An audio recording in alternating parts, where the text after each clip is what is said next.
Selamat datang ke program Bina Insan Guru iaitu pembentangan Amali 1. Program ini telah diadakan pada 8 hingga 12. Ini adalah SOP semasa perkhemahan yang telah disediakan oleh kami semua dalam kumpulan matematik PDPP NT 11020.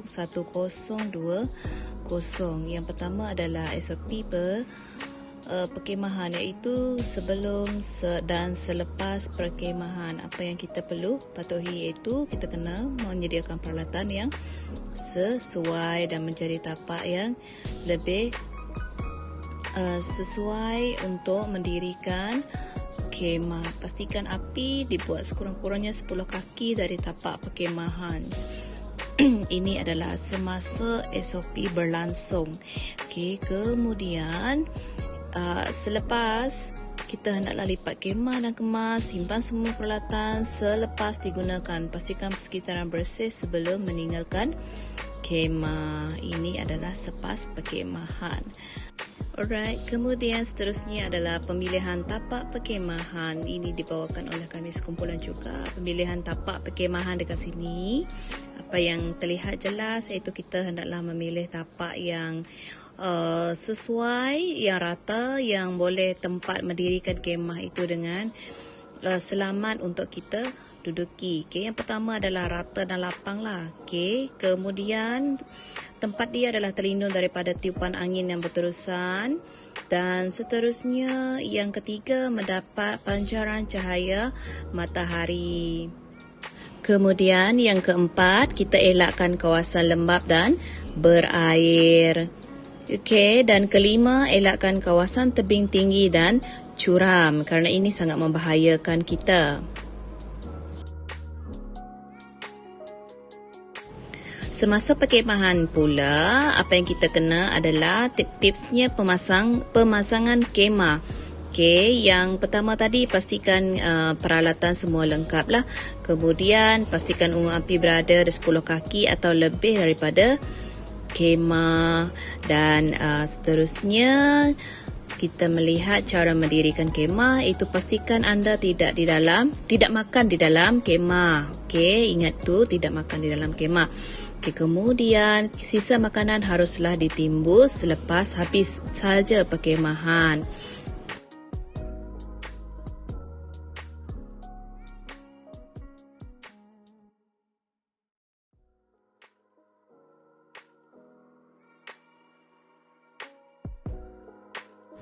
Dan yang keempat adalah jangan buang sampah seperti tin dan plastik di merata-rata tempat kerana ini sangat membahayakan keselamatan juga dan mencemarkan persekitaran.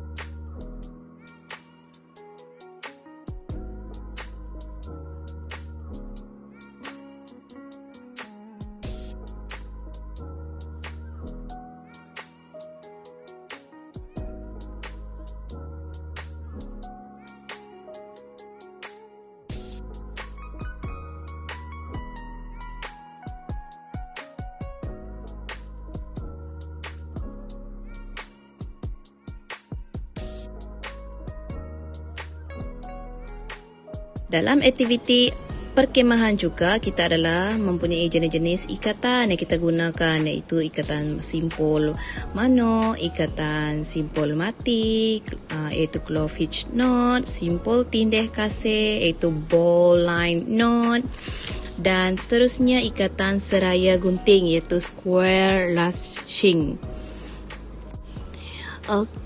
Kemudian kita hendaklah membuat ikatan-ikatan ini di dalam perkhemahan supaya ikatan dia kuat dan tegap. Alright, kemudian apa yang kita hendak buat adalah gadget. Dekat sini kita melihat macam mana gadget itu dibuat menggunakan ikatan.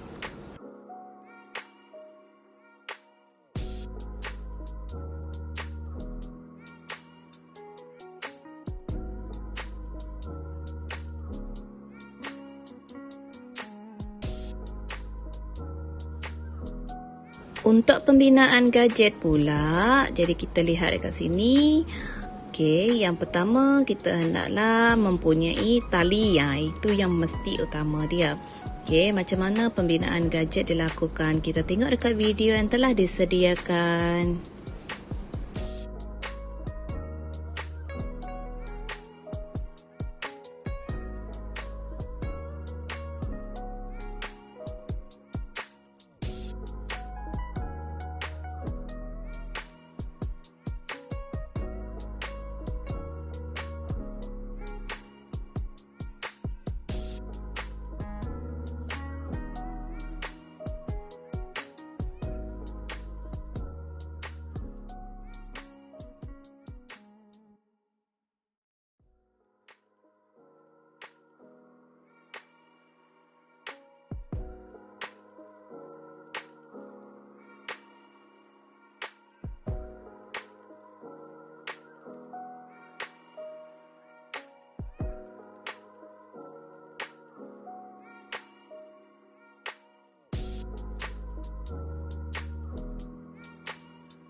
Untuk aktiviti kedua iaitu aktiviti air, bahagian satu iaitu keyakinan air. Kita saksikan video yang telah dirakam oleh classmate saya. Di sini kita hendaklah memulakan dengan SOP, keperluan peribadi yang ini kena ada seperti pakaian renang, kasut ataupun alas kaki. Alright, ini adalah peralatan keselamatan. Yang pertama adalah pelampung. Kedua adalah whistle dan yang ketiga adalah tali. Jaket dan seterusnya adalah jaket keselamatan. Ini amat penting lah untuk kita menyelamatkan diri. Sebelum memulakan aktiviti air, kita hendaklah membuat senaman, regangan terlebih dahulu. Senaman dan regangan dilakukan bagi mengelakkan kekejangan otot.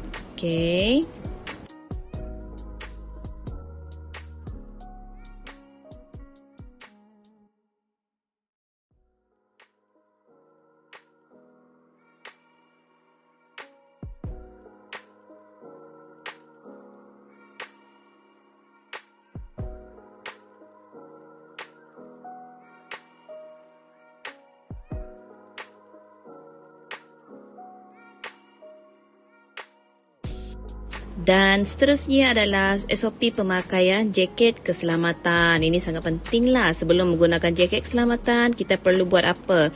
Kita perlu semak label pada jaket keselamatan terlebih dahulu. Kemudian pastikan jaket mendapat kelulusan dari pihak berkuasa. Pastikan jaket sesuai dengan saiz badan kita.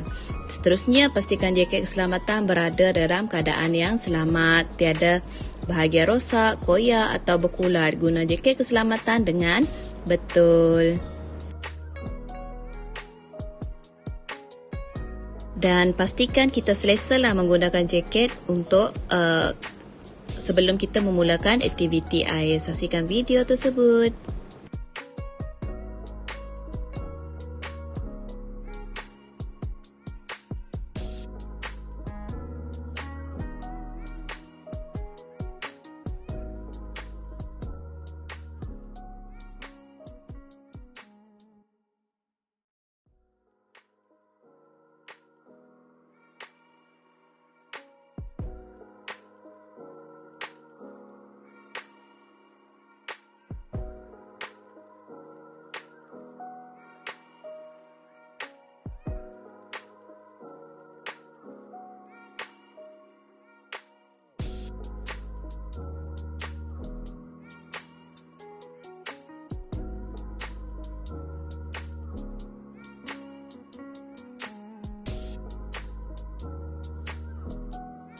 Alright, ini adalah teknik bagi aktiviti air. Yang pertama, macam mana kita nak menyelamatkan mangsa sekiranya mangsa lemas. Jadi kita dapat tengok dekat sini, saksikan video yang telah dirakam. Kedua iaitu teknik mencampak. Bagaimana teknik mencampak itu telah dilakukan oleh rakan-rakan seperjuangan saya.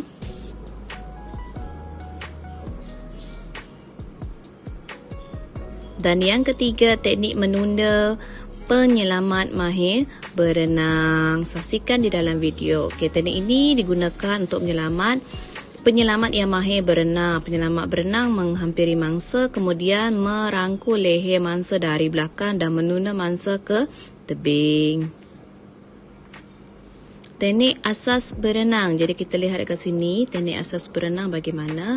Yang pertama adalah teknik bernafas. Kedua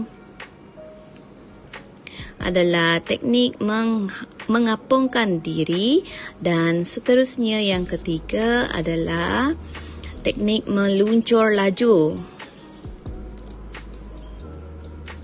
Saksikan video yang telah dirakam oleh rakan saya dekat sini bagaimana cara kita hendak melakukan teknik-teknik tersebut.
Untuk aktiviti yang seterusnya adalah aktiviti kayak. Jadi kita dekat sini dapat lihat anatomi kayak ini. Okey, telah diperkenalkan. Dekat dalam video sana kita ada pedal yang berwarna putih tu adalah pedal belakang blade. Okey, yang belakang warna hitam tu adalah depan blade. Maka yang cembung itu adalah tulang dia. Okey, di hadapan ialah permukaan kayak seperti yang kita tahu, di hadapan yang berwarna putih itu. Kemudian yang berwarna hitam dan oranye bulat tu yang telah saya hasilkan adalah deck hatch, berfungsi untuk melindungi kaki kita sewaktu berkayak. Jadi kemudian bahagian bawah dipanggil sebagai hook. Ini dia hasil kayak. Kemudian kita tengoklah simulasi kayak dekat sini. Okey, ini adalah SOP sebelum kita berkayak. Lakukan aktiviti regangan terlebih dahulu. Kemudian jangan lupa untuk menggunakan jaket keselamatan. Kemudian penggunaan jaket keselamatan sebelum berkayak. Ini adalah cara-cara menggunakan jaket keselamatan sebelum berkayak. Dekat sini kita telah merakamkan iaitu teknik untuk berkayak. Okey, teknik masuk kayak. Yang pertama kita kena luruskan kaki yang sebelah, kemudian masukkan kaki yang kedua. Kedua, teknik memegang pendayung. Okey. Kemudian yang ketiga, teknik dayungan hadapan. Kalau teknik dayungan hadapan, kita kena tolak ke belakang. Jadi, yang keempat, teknik dayungan ke belakang. Kalau teknik dayungan ke belakang, kita kena tolak ke hadapan. Dan teknik yang kelima adalah teknik dayungan ke kanan. Okey, kalau teknik dayungan ke kanan, kita bermula dengan dayung ke kiri. Dekat sini lawan arah jam. Okey, kemudian teknik dayungan ke kiri, kita pergi bermula dayungkan di sebelah kanan. Okey, untuk menahan kayak, jadi kita untuk membentikan kayak kita buat seperti itu sahaja, tahan sahaja kayak dekat air. Kemudian teknik menyeimbangkan kayak supaya tidak bergoyang. Jadi kita tahan sahajalah pedal tu macam tu, berdiri lurus sahaja. Okey, aktiviti seterusnya adalah kembara Itihar hidup. Dia kami dekat sini telah pergi penggembaraan. Jadi ini adalah pakaian dan peralatan untuk aktiviti kembara. Okey, sebaiknya materialnya mudah kering yang kita gunakan supaya tidak berat sangat di bawah berjalan ke atas bukit. Okey, ini sedikit gambaran dan video yang telah dirakamkan oleh kumpulan kami dalam aktiviti penggembaraan. Okay, pastikan kita melakukan senaman terlebih dahulu, pemanasan badan bagi mengelakkan kekejangan otot. Okay, kita saksikan video ini. Kemudian kita tengok aktiviti berjalan merentas rimba sesuai dilakukan secara berkumpulan. Okay, saiz kumpulan bergantung kepada kawasan yang dijelajah. Aktiviti penghayatan alam pula, dekat sini kita tengok, okey, rakan-rakan saya dan kami rakan seperjuangan telah menghayati alam sekitar, flora dan fauna.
Dan aktiviti yang terakhir adalah aktiviti upselling. Jadi ikatan semasa upselling iaitu simpul mano. Jadi kita kena ke sini, kena mahirlah macam mana membuat ikatan simpul mano.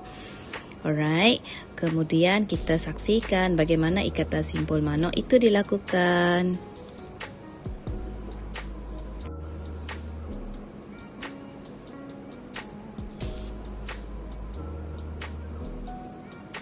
Dan terdapat lagi ikatan yang lain digunakan untuk upselling ini. Okay.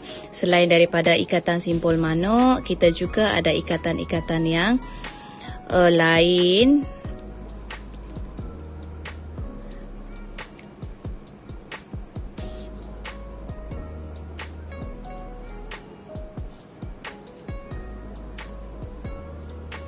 Alright, ikatan yang kedua ialah ikatan semasa upselling iaitu ikatan simpul lepas. Kita tengok dekat sini bagaimana ikatan simpul lepas itu diberi tutorial oleh rakan saya.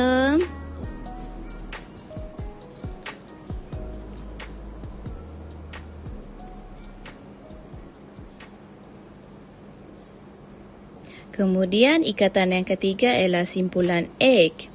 Kalau dalam bahasa Melayu dia simpulan 8, berbentuk nombor 8 ke dia nanti macam tu. Okay, kita saksikan video tutorial yang dijalankan oleh kawan saya. Okay, kemudian yang keempat adalah simpul balak. Okay, yang keempat simpul balak. Ikatan-ikatan ini kita hendaklah mahir semasa membuat upselling kerana ianya amat berguna. Dan ikatan yang kelima ialah simpulan tindih kasih.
Kemudian yang terakhir kita saksikan bagaimana aktiviti upselling itu dijalankan oleh rakan seperjuangan kami. Yang pertama kita hendaklah turun dengan kaki yang lurus, tendang dan lepaskan tali. Tangan di belakang berfungsi sebagai penahan, berhati-hati ketika turun. Kita saksikan video sampai habis.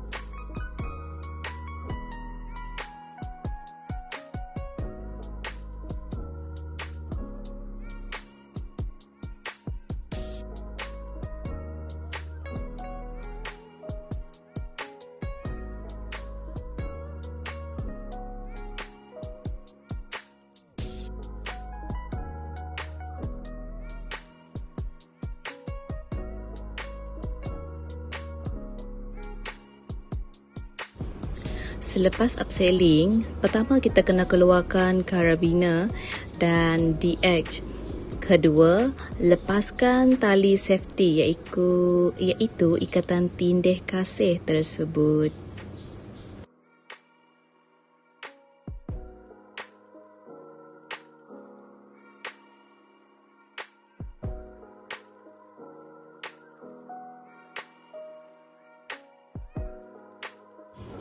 Sekian, terima kasih. Itu sahaja video Bina Insan Guru daripada kumpulan kami PDPP Matematik 112020 Sekolah Menengah. Terima kasih IPG kita. Jumpa lagi di lain masa.